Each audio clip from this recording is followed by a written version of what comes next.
Hi, my name is James. Welcome to King's Fun Woodworking. Today I want to show you a new tool. I've never seen anything like it on the market before.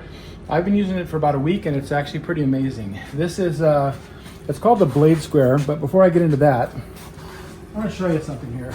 Let's say you go to set up your bandsaw and you want it square. So you're trying to square the blade to the table. On the table saw, you actually move the blade back and forth, and that's how you do the square. You pivot the angle. Let me show you that.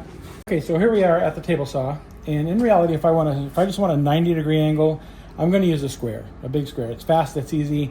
I have, tri-squares, which we talked about a couple of videos ago, like the Kinex tri-squares. I've got big ones. I'll put them in there, and that's quick and easy. But what if I don't want 90 degrees? What if I want 80 or 70 or 65 or 35? So we'll put down an inclinometer.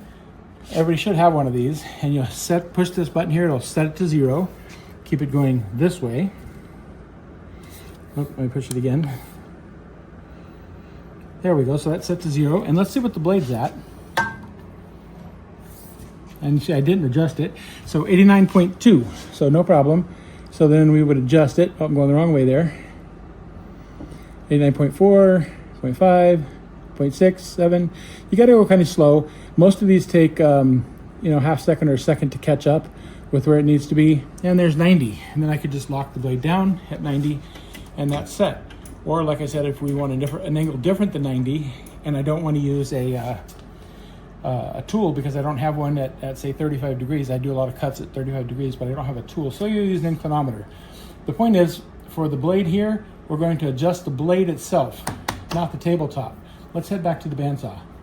All right, so back at the bandsaw, we want to square this, and in reality, even just squaring it, the square is not a good option. We use a shorter square, a smaller square. Sometimes you can get up next to the blade fairly easy. You can see that looks square. But we don't want to put it on the teeth because some of the teeth point this way, some that way. If you get an uneven number, you may be inadvertently pushed out the way you don't want to be. You want to be just on the blade.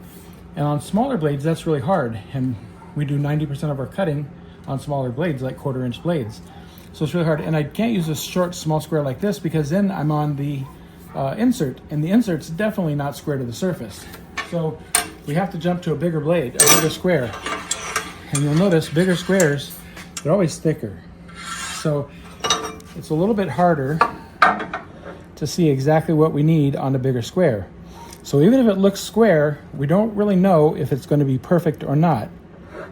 But here on the bandsaw, we adjust the table, not the blade. The blade is fixed. Let's go around back and look at the degree indicator for the bandsaw. So that's down here. And this little cursor is going to point at the degrees that we are. So you can see that it's very hard to see even a whole degree. It's hard to get it accurate. And it's very hard to get accurate to like a 1/2 degree or a 1/10 of a degree. So this is what's so great about this tool. I'll show it to you here. It's called the blade square. This is an engineered tool. It's made in the USA. And you just take this right here. It's got little tiny magnets going along the back side. And it just hooks itself right there on your blade. It's automatic. And it's only on the blade. If you come around to the front, you'll see even on narrow blades, it's not on the teeth. And it holds itself in place. And it's been machined by a machine shop so that this surface is exactly 90.00 degrees to the blade. That becomes a big problem if you're trying to resaw. And I've got a tall board I want to resaw. This is an example of something that happened. I've exaggerated it a bit, but you can see if that's off by a little bit, I'm going to get a board that's thinner on one side than the other. And that's a pain. That probably wouldn't happen so much on a short board like this, but I can pull this all the way up and resaw something 6 or 8 or 10 or 12 inches wide, and even a 1/10 of a degree off at that type of height, I'm going to have a substantial thickness difference between the top and the bottom, and we don't want that. So that's one of the good things about this tool. This is the only tool on the market that solves this problem, and it allows you to use your inclinometer. So let's go around to the back and take a look. So we won't use this as a reference surface. We'll use this as a reference surface right here. There we go. And we want to square it or 0 it to our reference surface. So that's 0. So this table that just looked square a moment ago, let's see if it is. That table is 0.6 degrees off. That's a big deal. But look how easy this table is to square. Watch this number here as I rotate the dial. 0.5, 0.4, 0.3, 0.2, 0.1, and 0. Now it's dead square to 1/10 of a degree. So now I'm not going to get any problem like this where I'm going to do a piece of resaw and I'm going to have a piece of wood that ends up thicker on one side and thinner on the other. Whether it be that way or this way, it's not going to happen because we know we now have the tabletop surface squared to the blade.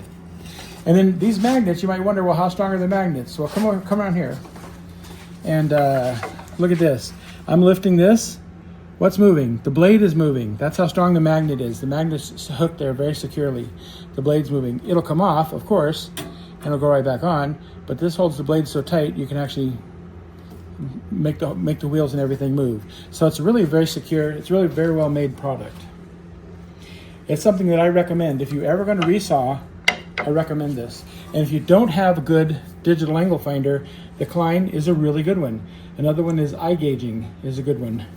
So these are good angle finders. They take a second to come into the reading to be accurate, but they're good. They're always accurate to 1/10 of a degree, which is really nice. There's a lot of cheap ones out there, a lot of Chinese ones, and you probably want to avoid those. I'm going to put links to 2 or 3 of my favorite indicators in the description down below, and I'll put a link to this in the description down below too. You can find these at Amazon, and it's just a great tool to have. Oh, let me mention one more thing. This is optional, but if you get it, you can get one of these holders that come with it. It's so strong, I have to fight to get it off, but this basically just holds your square, keep it permanently attached to your bandsaw, which is a good idea. But one other thing I wanted to mention, a couple of videos ago on Wednesday, I talked about woodpecker stuff, and I talked about how I didn't really like the woodpecker squares. And I think a lot of people thought that I hated woodpecker, and just out of curiosity, if anybody is interested, I would be happy to do a little video and show you all of my woodpecker's accessories that I have. And I have a significant number, and they make fantastic tools, and I can give you the rundown on the quality and the value of any or all of them. But I don't know if that would make a good video. If you guys are interested, let me know. I'll make a video on that.